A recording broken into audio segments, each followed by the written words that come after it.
2 Overdrive continues, brought to you by FanDuel, bringing you everything from the opening line to the final score. Bryan Hayes, Doug, Jeff O'Neill, Jamie Noodles McLennan, big hour, Steve Phillips at 5:30 on Justin Turner coming to town, who is a guy that has been connected to the Blue Jays in the past, but obviously decided to take their deal. It's being reported 1 year, about $13 million. I think there's some incentives in there, bonuses in there.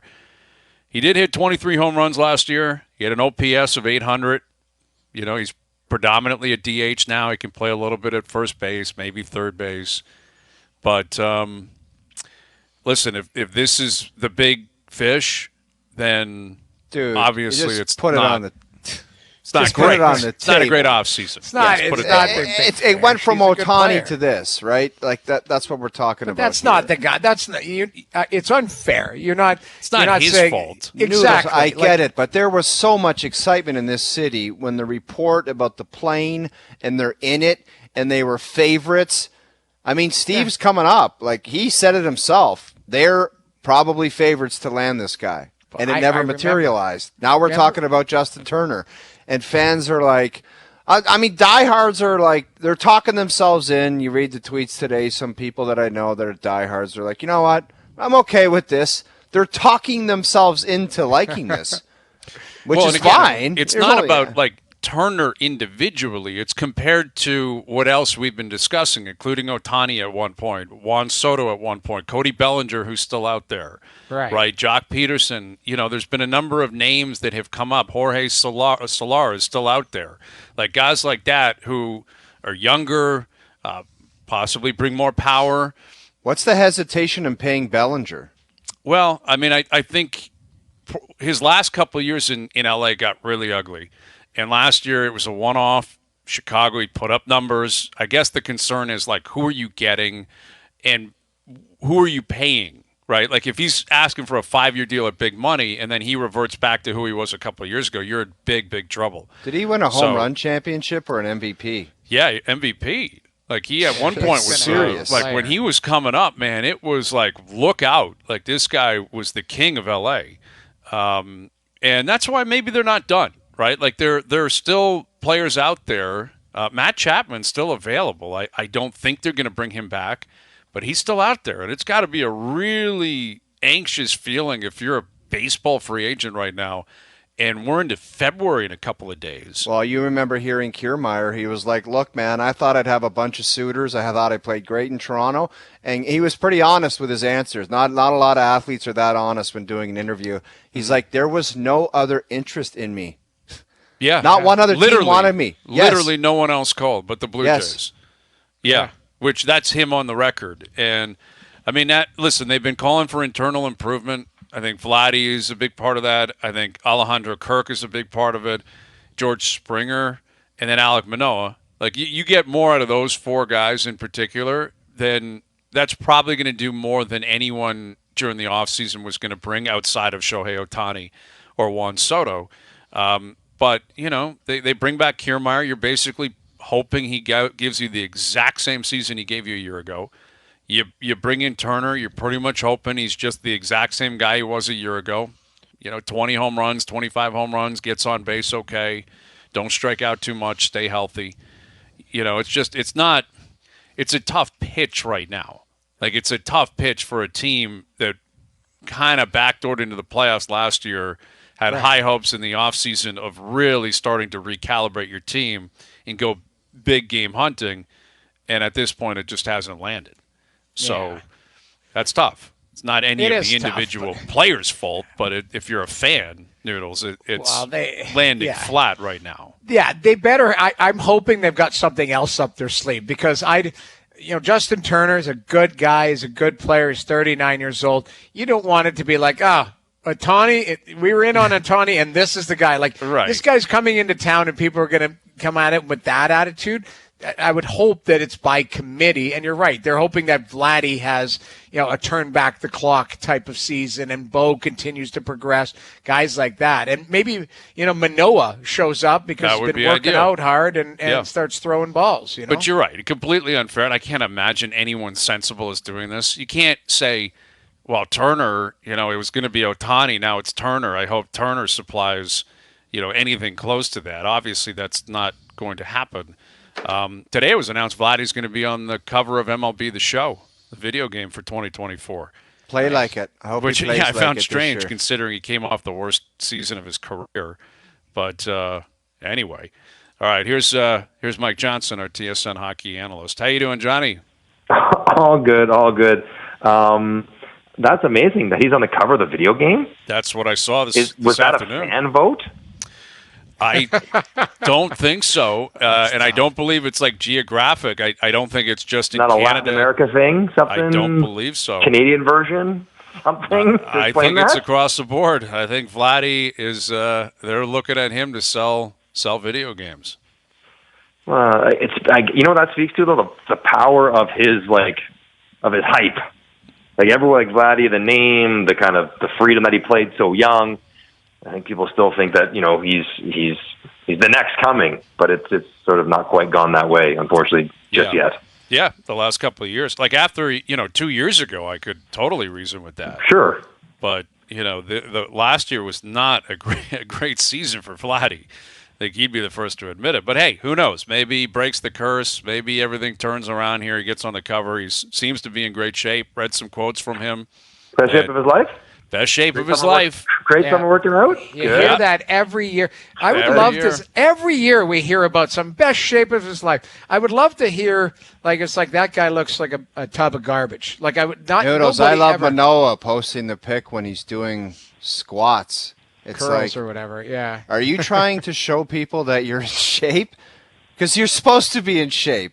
Yeah. I didn't understand that one. I'm glad it's maybe his kind of like mental comeback story where he can do whatever, but the idea of him being in great shape, that's what he's supposed to be.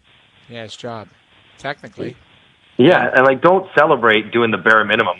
We're gonna give you props for working out as a professional athlete in your off season. What are we talking about here? Shoot, Hayes works out more than that, and he's not even an athlete anymore. I love the You're pics right. that athletes post. It's like hashtag the grind. It's like, no, that's your job. Hashtag good job. Mm-hmm.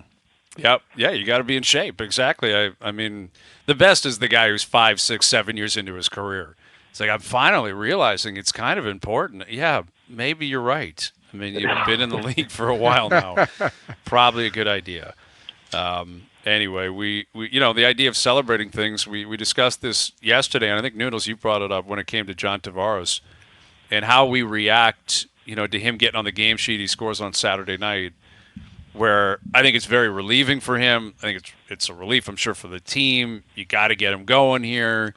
Not that he's been awful, but offensively it just hasn't been there. Yet, Noodles, I think you said, it's kind of strange. We're celebrating a guy who makes $11 million finally scoring. Right. What is our approach to John Tavares? Are we already at a point where it's he is, 32, 33 last couple of years. It was always going to be this way, or is it still your second line center, good team, you make $11 million, we got to hold you to that standard? No, I mean, I think the celebration is that you broke the slump, right? I don't think if he goes one goal every 8 games, people are going to be happy. But I think given how he struggled and given how he's really been quite consistent with the Maple Leafs at producing, you're hoping that this was an aberration, this was a one-off, this was sort of confidence. And to get one before the break, goes in the break with that clean slate, comes out refreshed, rejuvenated, the legs look good. Yeah, I mean, I think it's more of a personal celebration than it is, look how good our player is playing relative to his money, because it was so unusual to see him struggle. But I think we talked about it last week. Power play, William Nylander, the law of averages. Those all got to turn around for him, and then he'll get back to producing, 0.8, 0.9, 1 point per game, and that would probably be about what people would hope for him. Yeah. I mean, Johnny, I wasn't trying to be take a shot at him. I was just saying, we were happy that he scored, but it's this guy's got 35 points in 46 games. He's on pace for 61 points, and he makes $11 million. But yes, he's 33 years old. That's just the reality of the situation. So, you've gotten the first five 5 years out of his contract were pretty darn good at point a game. But now are you seeing a little bit of a decline, or is that what we expect him to get 60 points this year, and then maybe next year it's 48? Like what do you make of it? And then I don't think the Leafs are built to handle that type of drop, because you're going to have somebody else go, okay, we're going to push him down. Who's going up? Like, that's the biggest challenge right now of them being at the crossroads with John Tavares. All fair, absolutely. And you make the good point that the Leafs are not really designed to be a great team if he's not a very good player.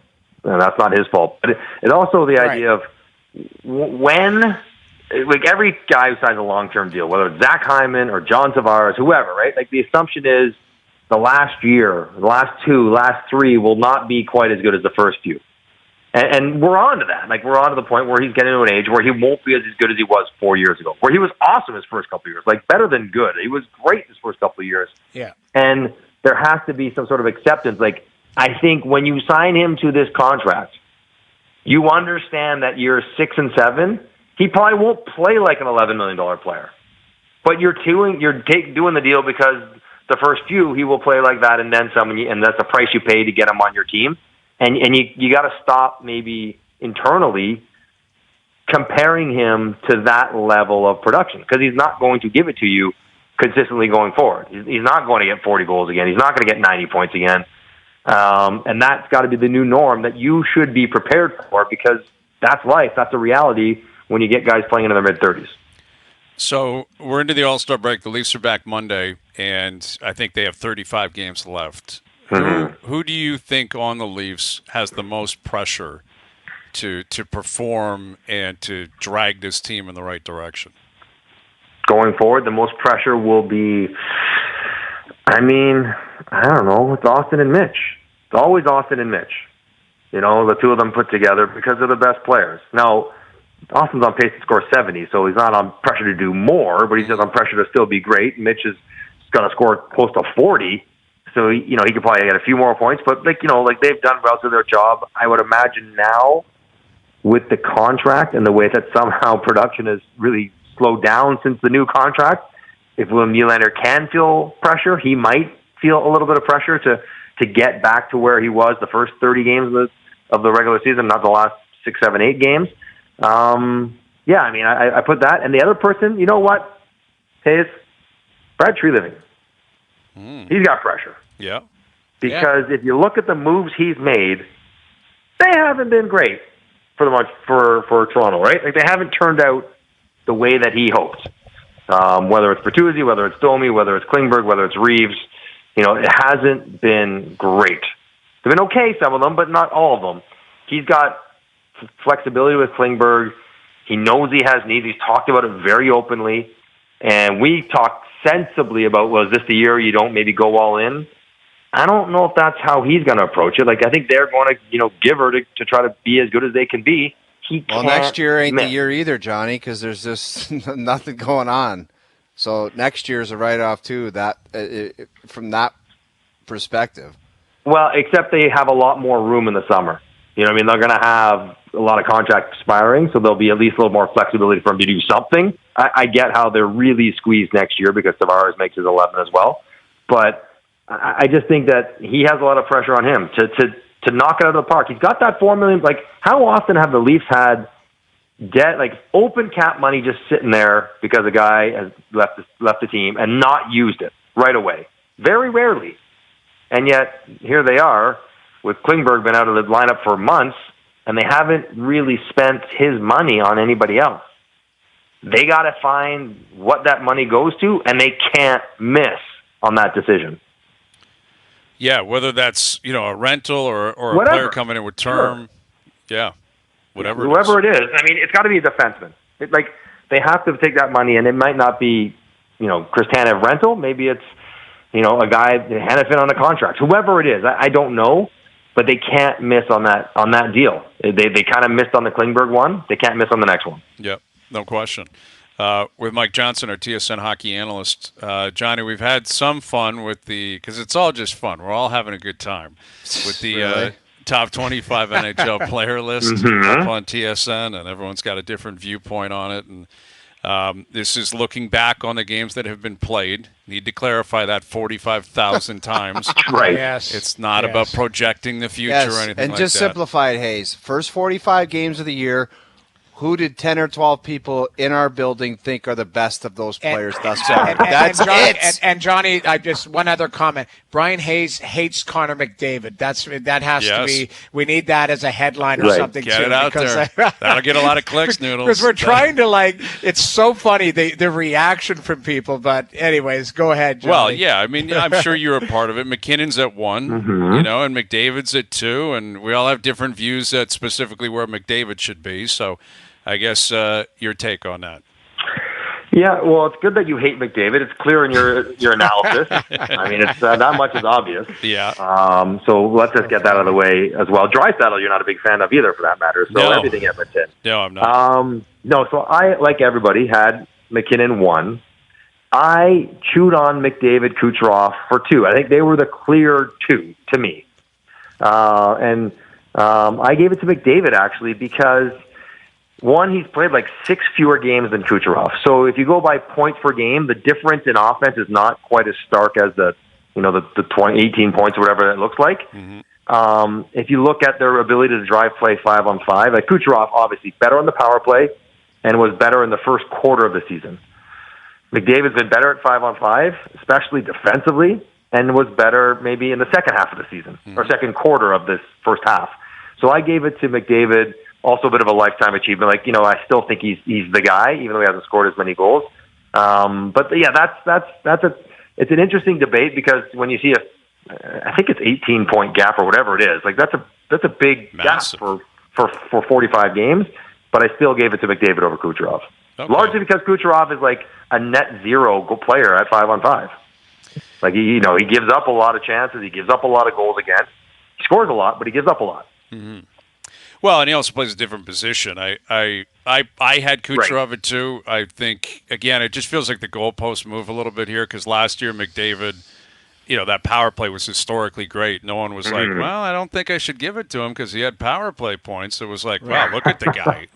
And look at what Kucherov, he's leading the league in points. And you're right about the game discrepancy, but he's got 32 goals and 85 points. Yeah. And now all of a sudden it's, McDavid defensively. So I don't know. I love how those props are coming up. Now all of a sudden it's McDavid 200-foot game, yeah. so his points skyrocket for this list. Right. Exactly. It's all fair. It's all fair, but I mean, what are you going to say? It's I hear you. It's a tough one, and I also just say this: going forward, would it surprise anyone if McDavid caught McKinnon and Kucherov? McDavid has outscored those guys by 40 points on a full season previously, right? Mm-hmm. Clearly. So could he outscore him by 20 and a half here? It's not impossible. No, it's not. Especially when he's got 5 more games to play. No, it's not because of who he is. Yeah, the other thing too, Johnny, is, and I'm going to advocate. I might even protest. I'm not doing any more of these lists unless they separate because goaltenders. It's it doesn't matter. They had 2 goaltenders in top 25. So you're telling me that it's you slide in a guy. I don't name a name, but they're not. You couldn't find a space for somebody else for a third goaltender in there. Who would the third goalie be, Noodles? I think we all agree the 2, and it's hard to say where the goalies slot in relative to the players, but who would a third goalie be in the top 25? Could Jeremy Swayman be a player there? I'm looking at, you're right. Swayman's played a little bit more than half the games. So you're right. That it is kind of a little bit deceptive, but some of the players on this list have only showed up half the games and got a bunch of points. Willie Nylander's on this list, and he had a great season, but he's been quiet recently, right? His last 8 games or whatever it is. So Swayman has played, how many games has he played this year? I'm just on the fly looking at it. Maybe half to 25? Yeah, played 27 games. 27 of their 45? So 48. Yeah. I think he deserves a little bit of love. I find it very tough to throw a goaltender because you're always trying to find, where do they fit? Because you could argue that Connor Hellebuyck should be top 5 with how well he's played this season. Well, that's what I was going to ask. How do you, honestly, I think you can make a case, and this is going to sound crazy, that, like, Hellebuck at his position, playing as well as he's been playing and as much as he's been playing, like, how has he not been as dominant as Matthews has or McDavid has at their position? Like, the guy's he's played 35 games.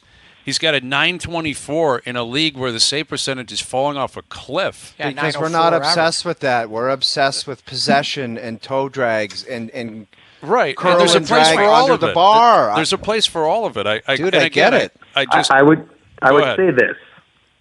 As far as Swayman goes, I agree. He's probably the third best goalie in the league. Maybe Aiden Hill would be there, but he's been injured too much.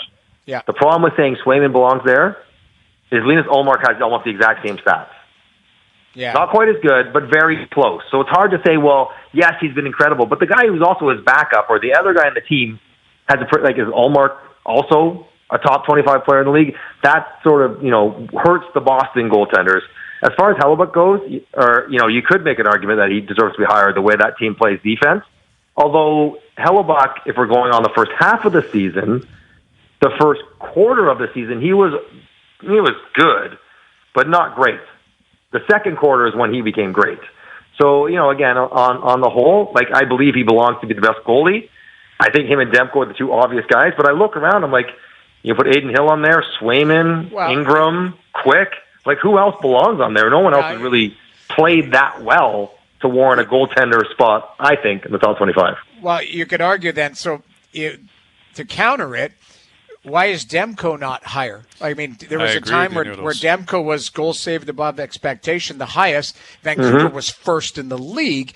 And I could argue right now that Vancouver is not anywhere near the top of the league if it's not for Demko. So it's fair enough. So you're right. Those two, probably realistic, only two on the list. You're right. Swayman, maybe Aiden Hill if he was more healthy.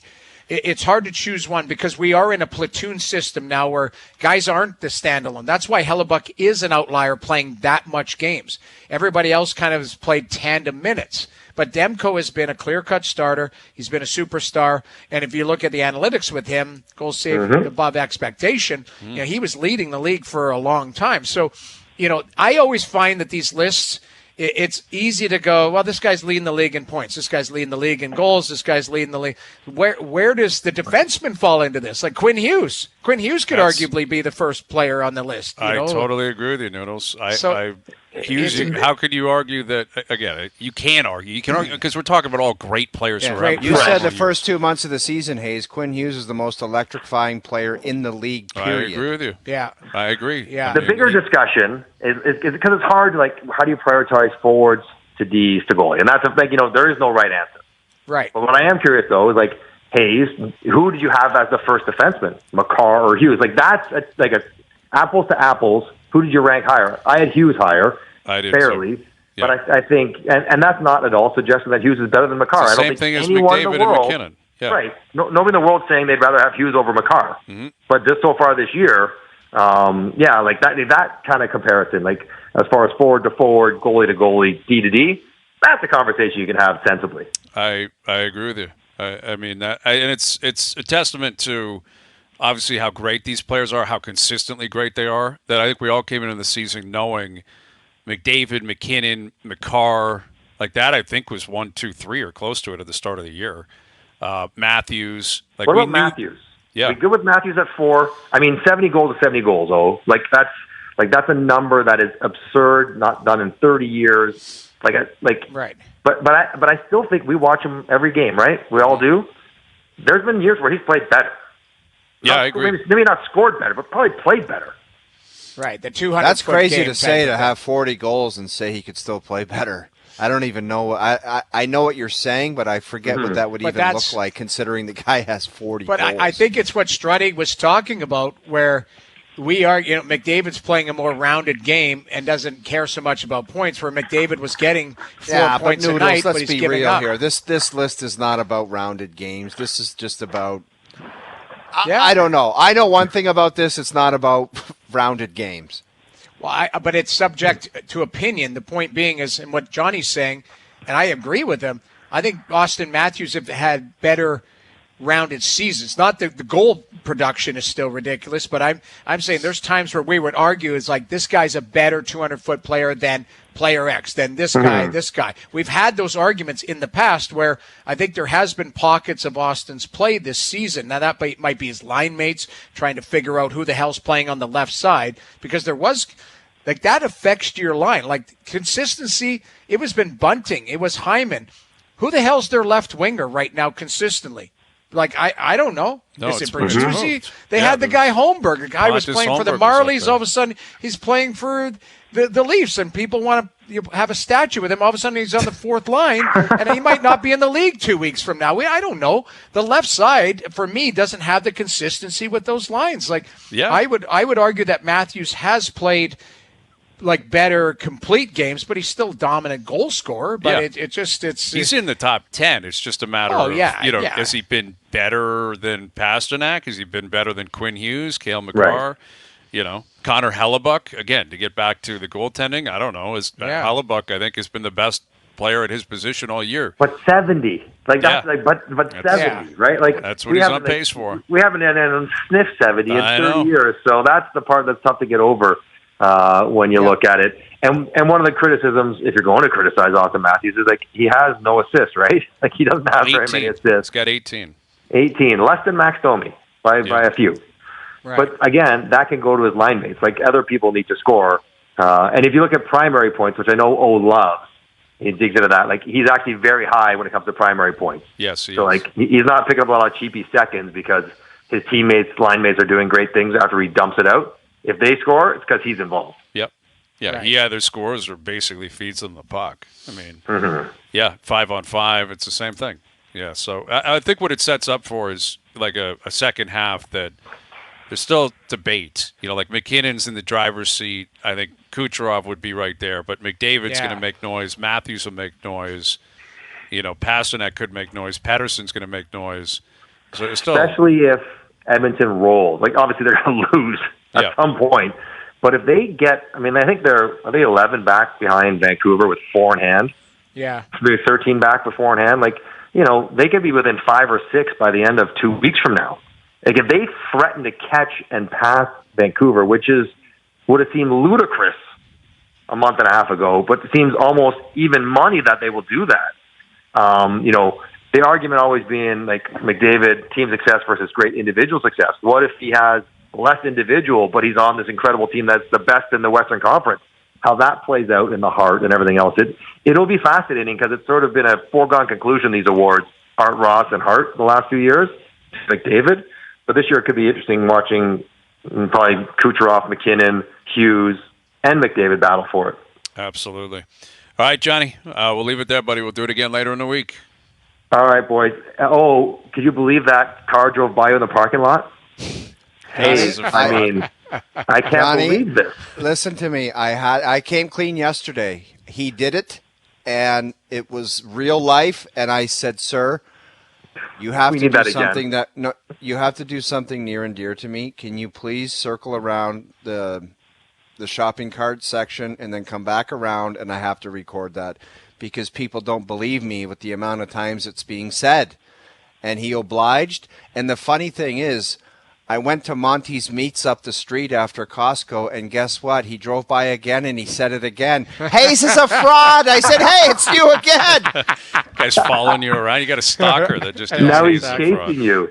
But that's basically real life, not redone, was my experience walking through the mall. It was a flyby Hayes the fraud. Johnny, we heard a little nugget. We heard a nugget yesterday that was not told about somebody's pants being down or something. My God. Was there a guy with no pants? You turned around, there was a guy. No. I got to tell you guys, it was unsettling. Very unsettling. In a mall. I can imagine. It's not good. No. But I'm Dude, the that fraud. mall's something. I would watch a Netflix show on that mall. I'm not kidding you. It's just there's all kinds of crazy stuff going on. Yeah. It'd be rated R. Give me a 30 for 30 or a Netflix series on that mall, because there's always something going on. Yeah. All right, buddy. We'll do it again later in the week. All right, boys. We'll see you later in the week. You got it, Mike Johnson, our TSN hockey analyst.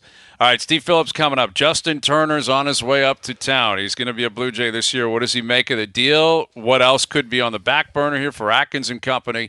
And we'll start looking back on the offseason and what happened and what didn't happen as we move forward here with the Blue Jays. Steve Phillips will join us next. All right, Chase Daniel coming up in about a half an hour, looking ahead to the Super Bowl. Also, possibly some greasy activity. The Washington Commanders were flying up to Detroit to meet with Ben Johnson, and they got told, basically, I'm not coming while they were flying up. So we'll get into that with Chase. Confirm or deny in about an hour. But the Jays have been active today. Justin Turner is on his way up. And Justin Turner, obviously, is a World Series winner. Been around the game for a long, long time. Was in Boston last year. Put up pretty decent stats. And he's coming up here on a one-year deal to chat about it. Here's our TSN MLB analyst, Steve Phillips. How you doing, Steve? I'm doing great, guys. Been a long time. Good to talk to you. Happy New Year. Great. You too. Happy New Year. I love it. That's late in January. I love it. It's a little Happy New Year. Yeah, I like to, it's my thing. I like to be the latest one to wish Happy New Year. I like being the first one to wish Happy Holidays. It's kind of my thing. Perfect. Okay, well, here we go. And Justin Turner's a Blue Jay. What do you make of this signing for the Blue Jays? Get a lot. I really do. I've been saying all along I thought he'd be the right fit for this team.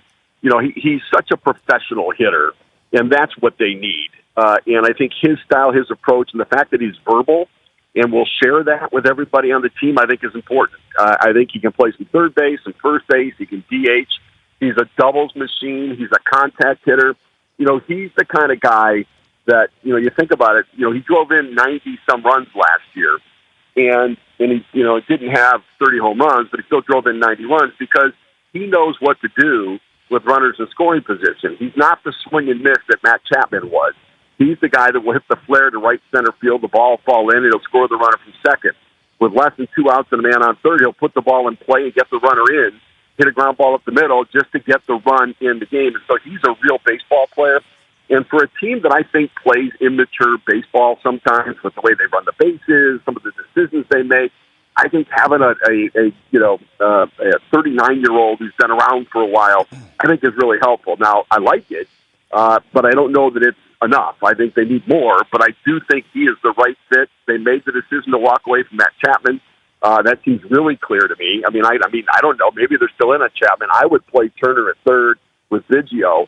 I don't love the combination of Biggio, Isaiah Kiner-Falefa at third base. There's not enough offense there. I think Turner should be the third baseman with Biggio.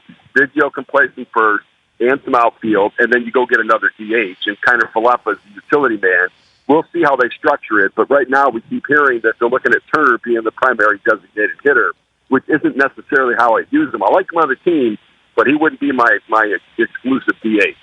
Steve, why is Bellinger, I think he was probably really looking forward to this process and didn't think, much like Kiermaier said, he didn't think he was going to be in that position where only the Jays wanted him, but why is Bellinger still sitting there? Well, because Scott Boras came out of the gate asking for 8 years and, you know, over $200 million. And, you know, even at 28 years old, I mean, I understand why that's what they wanted. I understand that's what he sold Bellinger and what he could get, but he misread the market, you know, and this every once in a while Scott will do this where he comes out, what he always does with players, he tries to tell the teams what the market is instead of letting the market develop, and everybody walked away. The Blue Jays pivoted early away from Bellinger to Kiermaier because they looked at it and said, yeah, we're not players at that level. We're going in a different direction. And the Giants did the same thing with Jung-Hoo Lee coming over from Korea. And they said, you know, we're not in that range. And they took Boras at his word. You know, I think I can get it. And they were out. And Bellinger's a tough guy to figure out, a lot like Blake Snell, because you get your staff together in a room, and if your owner's in there, and you ask everybody's opinions, half the room is going to say that Bellinger is fixed. He's the guy he was when he was the MVP. He can be this run producer like he was last year with Chicago. The other half of the room is going to say, yeah, I'm not buying it yet. His exit velocity was in the bottom 10%. Yeah, he hit well with 2 strikes, but it was a lot of flares going the other way. He's not the player that I would give that kind of money. I don't trust that he can maintain this. And so your owner's in the room with you where half the room says, yeah, I think he's that guy, and the other half says, no, he's not. And as a GM, you can't go 8 years on a guy like that. And so, I think that it's backed everybody off, and that's why Bellinger hasn't signed, because there's nobody to wait for.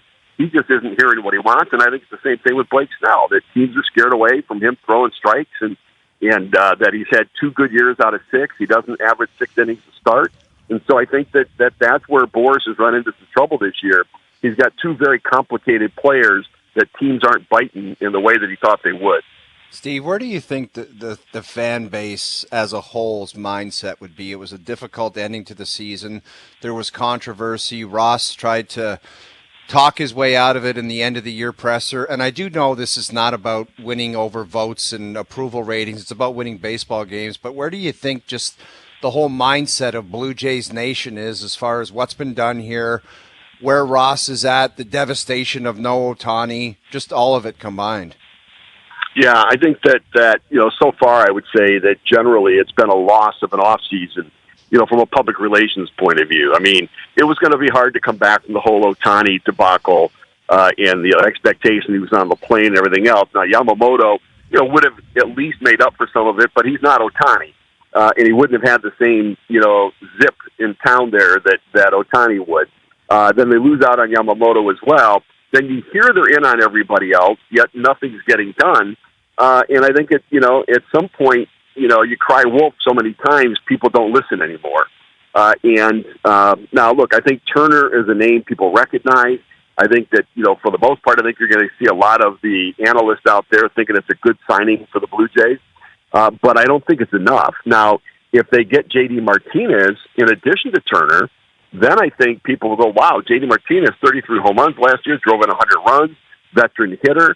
You add these 2 guys that are more contact hitters rather than swing and miss like what Chapman was, and I start to like this team a little bit more. And it's going to be better offensively, because you got to look at it and think, okay, they need to be better offensively, especially because you can't expect the pitching to be as good as it was last year. It was phenomenal. It was like, you can say, well, we think we're going to get better production from our offense, but, which Ross has said internally, we think we're just going to make some adjustments, we'll be better.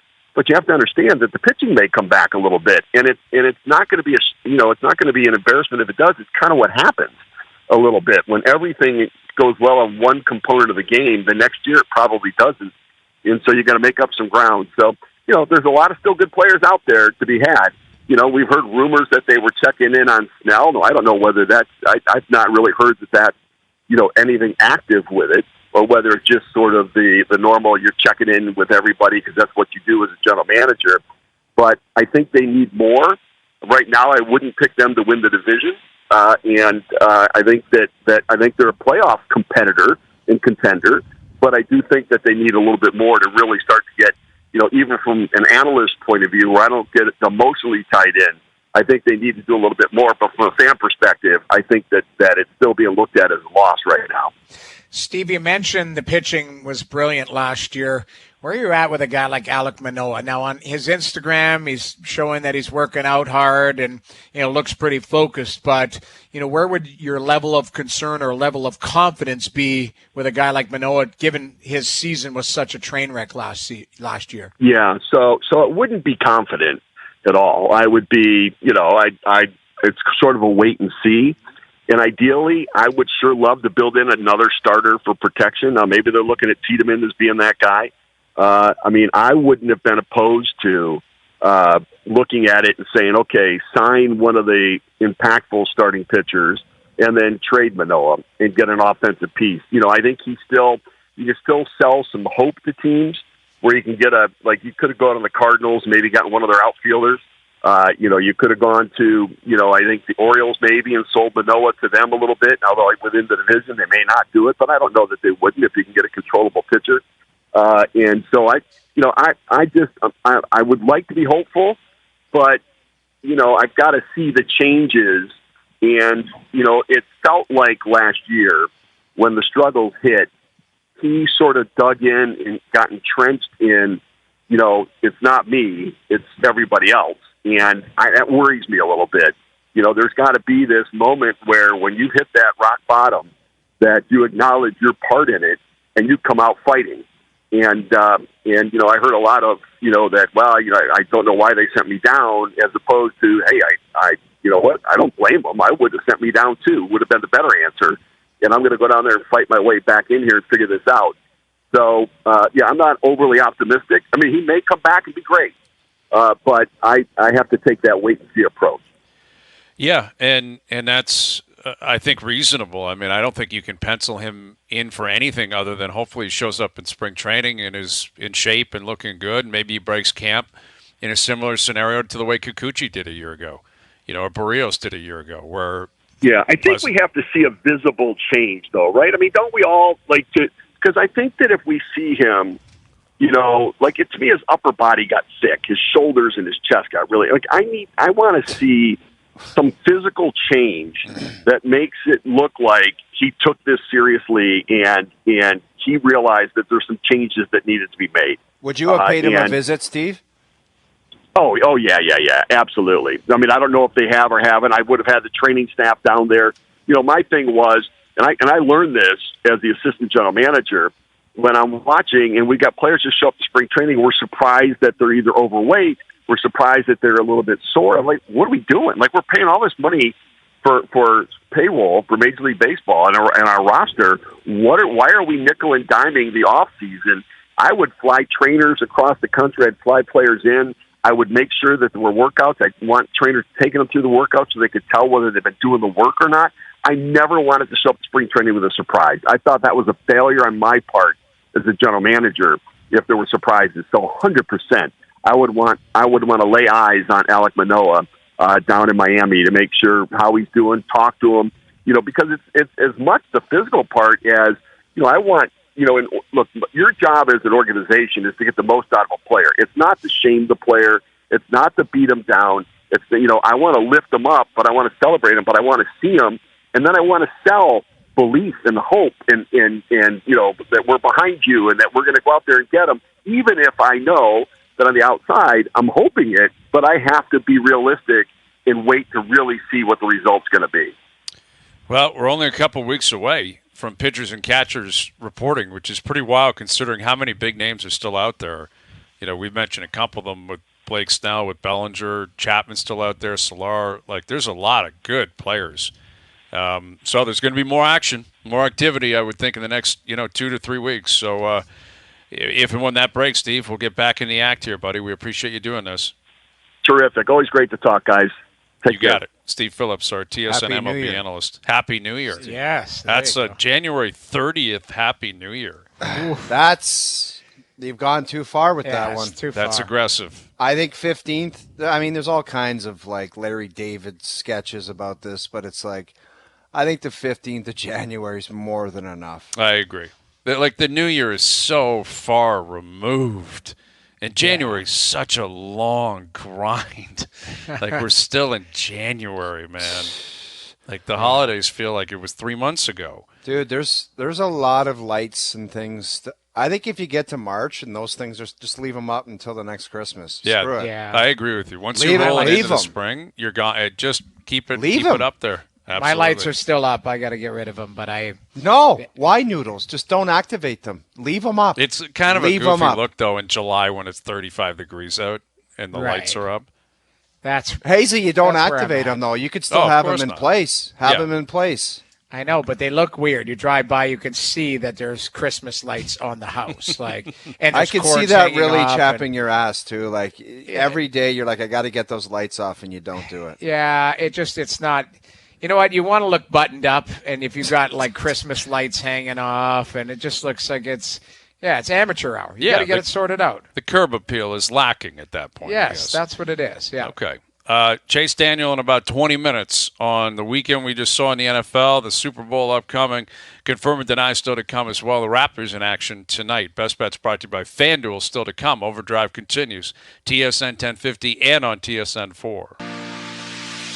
All right, TSN 1050 wants you to be our unofficial correspondent at the grittiest sports party of the year. Call us right now at 416-870-1050.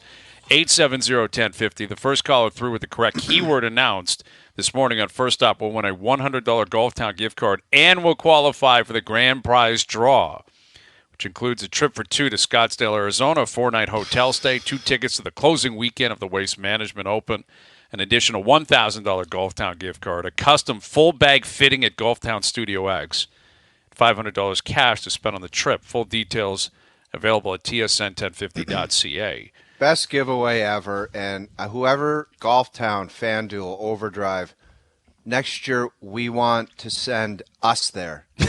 Yes, that would be. We want to be on the property at the That'd Waste Management, and we're going to do shows from Monday to Friday, and then we're coming home. Very simple. Listen, this week at Pebble, like Pebble Beach is such a special spot, and like all the big boys are there, including McElroy. And we're going to try to find the audio, but I guess he's speaking to the media right now.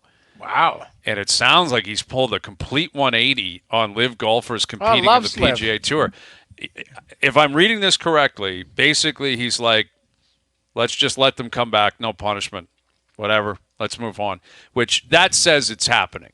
What that means is McElroy knows the deal's about to be brokered and they're all coming back. And there's nothing he can do about it, and there's no point in complaining. Because remember 2 years ago, these guys he were was like, I hate Liv. Well, not only that. He said, I hate Liv. I'll never be a part of Not Liv. only that, if you leave, you can never come back. Should never come back, never come back, don't want to see you again. You're out. And now, 2 years later, these guys have been making reportedly hundreds of millions of dollars, and now they're going to come back and play anyway. Doesn't look good on McElroy. He was like to go from one extreme like that to the other. It just has got a weird look to it, man. It's a bad look. He's like, now come back. But I understand you could see the writing on the wall and you can change your opinion. But to go from that extreme to just, I guess there's nothing else you can do if you're Rory. If you feel like if you lost, you lost. Right? Like sometimes you just got to accept it. And, we just talked about it. That leaderboard last week, that's tough, man. That's really tough. Yep. And I think this is a truly like existential moment for golf. And that includes all of his partners, right? He's in with all the big partners in golf, and they're all like, we got to have big names and personalities lurking around leaderboards. You have to have it. And the fact is, Liv's got a lot of those guys. Final hour coming up. Confirm and deny still to come. OverDrive continues. TSN 1050 and on the TSN app.